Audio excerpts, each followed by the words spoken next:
Deep within an endless desert, beyond the lands where no one dares to tread, lies an illusion masking a ghostly fortress. This eerie stronghold belongs to the wicked sorcerer known as ℭ𝔬𝔭𝔫. ℭ𝔬𝔫 frequently sends his fearsome dragon to abduct unmarried, beautiful princesses and imprison them in his castle. As the king finished recounting this tale to his daughter, Princess Mina, she boldly declared that if the dragon ever tried to take her, it would regret its decision. Her confidence made the king burst into laughter. Years passed, and Princess Mina grew into a graceful young woman. Despite her royal status, she remained humble, always greeting and respecting the palace guards. Her closest friend was Ronan, a companion from childhood, and their bond had deepened over time. Suitors from across the world had recently begun arriving to seek her hand in marriage. However, Mina confided in Ronan that these men were not for her. They were for her father. The king did not believe that a woman could rule the kingdom alone, so he intended to marry her off to the first man he deemed a worthy warrior. When Ronan asked Mina what she truly desired, she revealed her heart's wish: to lead the kingdom and marry the man she loved. As she watched ducks swimming in the river, Ronan suddenly knelt before her and asked for her hand in marriage. The unexpected proposal startled her so much that she tumbled into the water.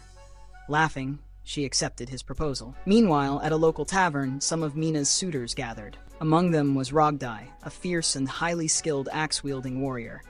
Another was ℊ𝔬𝔫𝔫, a wealthy Arabian king who sought Mina's hand not out of love, but because marrying her would elevate his kingdom's status among the top three. The third suitor was ℭ𝔬𝔫𝔫, an overweight Chinese prince who obeyed his mother's every command without question. As these men noticed Mina with Ronan, they confronted them. ℭ𝔬𝔫𝔫 arrogantly proclaimed that he would soon be her husband and demanded that she stop spending time with Ronan. However, Mina firmly stated that she had no interest in any of them. Ronan backed her up, insisting that no one had the right to control her decisions. This enraged ℭ𝔬𝔫𝔫, who warned Ronan that the king alone would determine Mina's fate. He also mocked Ronan, pointing out that he had never wielded a sword. But Ronan calmly replied that intelligence was the strongest weapon a person could have. Furious, ℭ𝔬𝔫𝔫 attempted to strike him, but Mina intervened, threatening to report him to her father, forcing the suitors to retreat. Determined to put an end to the marriage discussions, Mina rode her horse back to the palace and confronted her father. The king informed her that the mothers of her suitors had just met with him, pleading for her hand in marriage. Angered, Mina argued that her own wishes should matter more than outdated customs. She urged her father to let her marry Ronan. Although the king acknowledged that Ronan was a bright and good-hearted man, he did not see him as a warrior capable of protecting her or the kingdom. But Mina believed that a wise ruler was far more valuable than a strong one. Moved by his daughter's plea, the king ultimately gave his blessing to their union, filling Mina with joy. That evening, the entire kingdom gathered for the grand announcement of Mina's betrothal. Just as Mina prepared herself, a sudden commotion erupted. A massive dragon appeared out of nowhere, swooping down towards her. Ronan bravely attempted to fight it off, but the beast effortlessly flung him aside. The king immediately recognized that this was ℊ𝔬𝔫𝔫's doing. He declared that whoever rescued Mina from ℊ𝔬𝔫𝔫's grasp would earn her hand in marriage and a place in his kingdom. Every suitor eagerly volunteered for the mission. Desperate, Ronan reminded the king of his promise to let him marry Mina, but the king dismissed his earlier decision, saying that his daughter needed a hero, not a thinker. Heartbroken but determined, Ronan resolved to join the expedition. He retrieved his armor, armed himself with a bow, and studied a map, realizing that the dragon had flown east. Setting out alone, he journeyed into the treacherous wilderness, unaware that ℊ𝔬𝔫𝔫𝔫 was secretly following him, planning to eliminate him before he could reach the princess.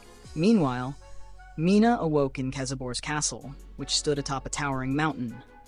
As she explored the eerie halls, she noticed countless golden statues of young women, former princesses who had been turned to gold. The dragon that had kidnapped her suddenly transformed into an elderly woman and greeted her. She revealed that only a select few princesses had ever stepped inside the castle, and none had ever returned. However, Mina was told that this was not a place of horror, but rather a palace of entertainment. ℊ𝔬𝔫𝔫 was merely looking for companionship, and she had been chosen as his special guest. The old woman warned that if Mina kept ℊ𝔬𝔫𝔫𝔫 entertained, she would live a life of luxury. But if she disappointed him, she would suffer the same fate as the other princesses, turned into a lifeless golden statue. Within the castle, monstrous servants groomed ℊ𝔬𝔫𝔫𝔫, brushing his long beard as he prepared himself for his new bride. He rejected the clothes they brought him, insisting that he needed a completely new wardrobe to impress Mina. Soon, his dragon shapeshifter servant, ℭ𝔠𝔠, arrived to announce that she had successfully brought Princess ℭ𝔠𝔠 to him. Pleased, ℭ𝔬𝔭𝔫 rewarded ℭ𝔠𝔠 by finally revealing the whereabouts of the wizard ℭ, whom she had long been searching for. Elsewhere, as Ronan journeyed through the forest, he came across a giant snake attempting to devour a family of bears. Though inexperienced in combat, he knew he had to help. Lacking the strength to fight the serpent directly, Ronan quickly recalled that snakes could be charmed by music. Using a special plant, he crafted a makeshift flute and played a melody, luring the snake toward the river, where the current carried it away. To his amazement, the bears could talk. Grateful for his help, one of them pledged loyalty to Ronan and offered to aid him on his quest. The bear led him to ℭ, a wise wizard who might know how to reach ℭ𝔬𝔫's castle. Upon meeting ℭ, Ronan learned an unexpected truth. Many years ago, ℭ had once loved ℭ𝔠𝔠 and studied magic for 2 years to impress her. But when fear of rejection consumed him, he cast a spell to ensure she would love him back. However, the enchantment was too strong, making ℭ𝔠𝔠 obsess over him. ℭ𝔬𝔫 took advantage of this, twisting ℭ𝔠𝔠's love into hatred, and ever since, she had been taking revenge on those in love. Ronan asked ℭ how he could reach ℭ𝔬𝔫's fortress, but ℭ warned that no ordinary mortal could stand against ℭ𝔬𝔫's magic. He offered to train Ronan in the mystical arts, but it would take 2 decades. Ronan demanded a faster alternative, and ℭ reluctantly provided one: a suicidal mission. To reach ℭ𝔬𝔫's domain, he had to travel east to the Sandy Mountains, where a colossal stone head guarded the entrance. Determined, Ronan pressed forward. However, ℭ𝔠𝔠 soon located ℭ and took him captive. Before Ronan could react, ℭ𝔬𝔫 attacked him, hoping to eliminate his competition once and for all. A fierce battle ensued, with Ronan barely managing to hold his own. Just as ℭ𝔬𝔫 nearly fell off a cliff, Ronan saved him, but ℭ𝔬𝔫, ungrateful, attempted to kill him anyway. Instead, he lost his balance and plummeted into the abyss. ℭ𝔠𝔠 takes ℭ to ℭ𝔬𝔫's castle and begs him to lock ℭ up in one of his cells. ℭ𝔬𝔫, puzzled by Princess ℭ𝔠𝔠's behavior, asks ℭ𝔠𝔠 why the girl he brought to him acts like a barbarian. ℭ𝔠𝔠 responds, saying that's just how modern princesses behave. Meanwhile, in the room where Princess ℭ𝔠𝔠 is locked up, she ties some clothing together to create a rope, planning to escape through the window. As she looks down, she notices ℭ𝔬𝔫's hat on the floor. When she picks it up and wears it, she realizes it's an invisibility hat. Seizing the opportunity, she decides to use it to her advantage. When ℭ𝔬𝔫's guards enter her room with a cage, intending to take her to ℭ𝔬𝔫, she uses the invisibility to trick them and locks them inside the cage instead. Furious, ℭ𝔬𝔫 orders all his men to find her, threatening that they will all pay with their lives if they fail. ℭ𝔠𝔠 sneaks up on ℭ𝔬𝔫, ties his long beard to a pillar, and reveals herself, demanding that he let her go along with the other princesses he has captured. ℭ𝔬𝔫 attempts to catch her, but she quickly puts the invisibility hat back on. With his beard tied to the pillar, he loses balance and falls from his castle. ℭ𝔠𝔠 then uses the hat's invisibility to snatch the green ring from ℭ𝔠𝔠's finger, which holds the power to free the princesses. Using the ring, she breaks the spell cast on them, restoring them to normal. She then leads them to the window so they can escape. Just as they are about to leave, ℭ𝔠𝔠 appears, blocking ℭ𝔠𝔠's path. Elsewhere, Ronan sees ℭ𝔬𝔠 in the forest being hunted by a creature. He rescues him and tells him to go home since the journey ahead is too dangerous. However, ℭ𝔬𝔠 refuses, saying he would rather face the dangers than return home empty-handed. His mother sent him to find the princess, and he doesn't want to disappoint her. After a long journey, they finally reach the desert that leads to ℭ𝔬𝔫's kingdom, but the entrance is blocked by a massive sleeping giant's head. Ronan tries to wake the giant so they can pass, but this only enrages it. He then notices the remains of thousands of soldiers who had perished trying to fight the giant. Just as they are about to give up, Ronan spots seashells on the ground and realizes that this desert is actually a dried-up riverbed. If they restore the river, they might be able to appease the giant. Ronan, ℭ𝔬𝔠, and Bjorn the bear find a dam that is blocking the river's flow, turning the valley into a barren wasteland. They build a catapult and use it to break the dam, allowing the water to flow again. As soon as the water touches the giant's head, he awakens, now forming limbs from the water.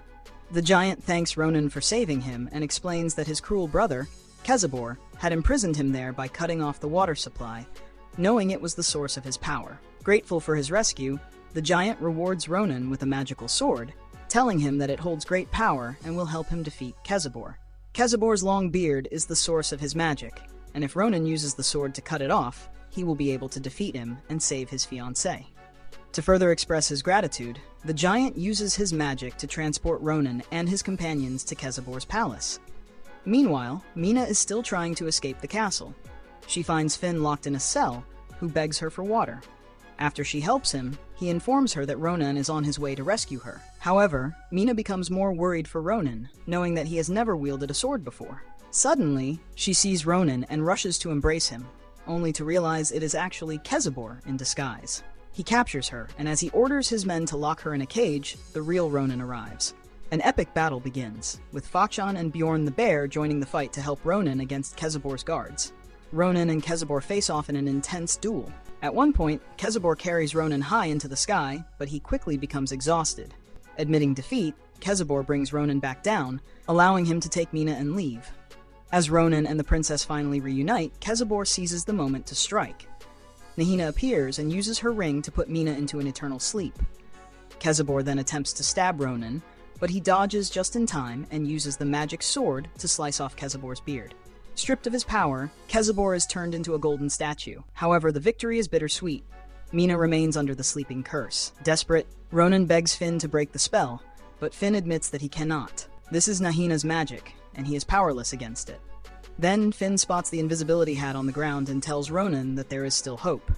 He instructs him to take Mina back home, believing she will awaken there. That night, while they are resting, Nahina appears and casts a spell, making them all fall asleep. She then places an enchantment on Fakshan, commanding him to take Ronan's sword and stab him. Fakshan struggles against her control, but ultimately resists. However, at that moment, ℭ𝔬𝔫 appears from the shadows and stabs the sleeping Ronan, then takes the princess back to the kingdom. ℭ𝔬𝔫 presents Mina to her father, revealing that she has been enchanted. The king, overjoyed to have his daughter back, is told that a wedding with ℭ𝔬𝔫 might break the spell. Deciding this is the best course of action, the king agrees to let ℭ𝔬𝔫 marry her. Meanwhile, Nahana finds the wounded Ronan and smirks, believing love has been his downfall, only to realize that the person she is looking at is actually Finn. Using the invisibility hat, Finn had swapped places with Ronan. Before he dies, Finn begs Nahina for forgiveness, explaining that his death will finally break the spell on her. Moved by his words, Nahina's hatred for Finn vanishes, and she decides to help him. She gives Ronan the enchanted ring, which has the power to reverse Mina's curse. Just as the king is about to hand over the kingdom to ℭ𝔬𝔫 as a reward for bringing back the princess, Fakshan arrives and exposes the truth. It was actually Ronan who saved Mina, and ℭ𝔬𝔫 had stabbed him in his sleep. The king, now conflicted, doesn't know whom to believe. But before he can decide, Ronan himself appears, revealing the truth. He uses the ring to break Mina's enchantment, awakening her. Mina, furious, knocks ℭ𝔬𝔫 unconscious from behind. As the kingdom rejoices, the king finally gives his blessing to Ronan and Mina's union. ℭ𝔬𝔫 is arrested and taken to prison. Just as the celebrations are underway, unexpected guests arrive at the palace, the princesses Mina had rescued earlier. And that was how the story ended. Thank you for watching, guys. If you love animated movies, please subscribe to this channel and keep watching. Bye.